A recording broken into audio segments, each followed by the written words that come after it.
Hey, what's going on YouTube? This is Kyle coming back to you with another mining shed video. We're actually down here in my basement today because I had a question in my most recent video asking about my networking setup, and I thought, hey, that's a pretty easy video to do. I can show that off pretty easily, so I thought I would record that pretty quick just as kind of a video in between my longer shed maintenance videos. So like I said, we're down here in my basement. I'll just kind of give you a quick overview behind here. We've got two 200 amp panels coming in from the service at the street. And as for my internet connection, it's actually we're here in a rural part of town, so I don't have high-speed internet. It's actually DSL, 40 meg download, 3 meg upload. So nothing crazy here, still super profitable to be mining on. So those of you in rural, definitely still consider getting into it. I was skeptical. I've had great results so far. So what I got here is just good old Centurylink. It works, it's okay. I haven't had any major issues with it, so there's that. I do have an order out for Starlink, and I will be running a dual upstream setup once I get that. I'll keep Centurylink so that way I can rely on Starlink because it's faster and fail over to Centurylink in the future. The way I do that is I've got a Fortigate firewall hardware, which is my main entry point for the internet. Everything runs through the Fortigate. I don't use the Wi-Fi on the Centurylink stuff at all.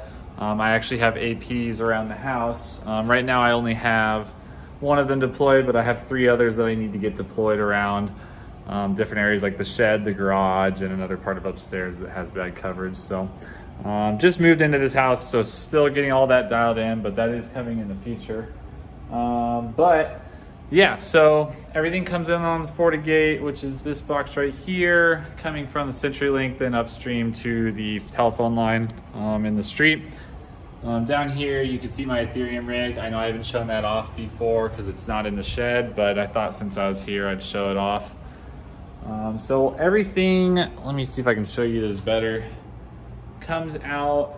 I have one thing going to an AP, and then I have a 200-foot Ethernet cable running in a trench in my backyard.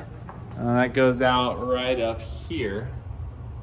So 200-foot Ethernet cable. I also ran fiber optic cabling through there for the future in case I ever want or need that.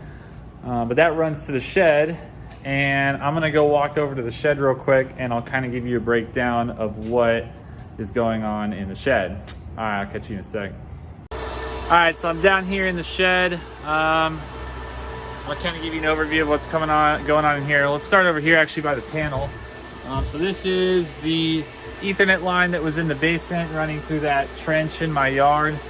It just feeds up along the ceiling and comes down right over here and goes right into this little TP-Link 16-port gigabit switch. So nothing crazy here.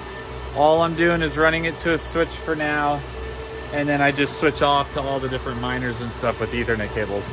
I also have this little cheap TP-Link router that I use to get Wi-Fi down in the shed since I haven't set that AP up to run on my main network at the house. I do have a mesh network there, so once I get that all set up, it'll be great. But for now, I just have this because it was 20 bucks and it was easier to set up.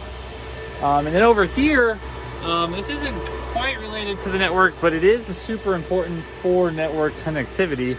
That's a Raspberry Pi running some software from Minerstat that allows me to remotely manage my ASIC miners. So I can restart them remotely, monitor all the temps, everything, errors, things like that, all from the cloud. So I don't have to be here and on the network to do so. So super handy tool, really love it.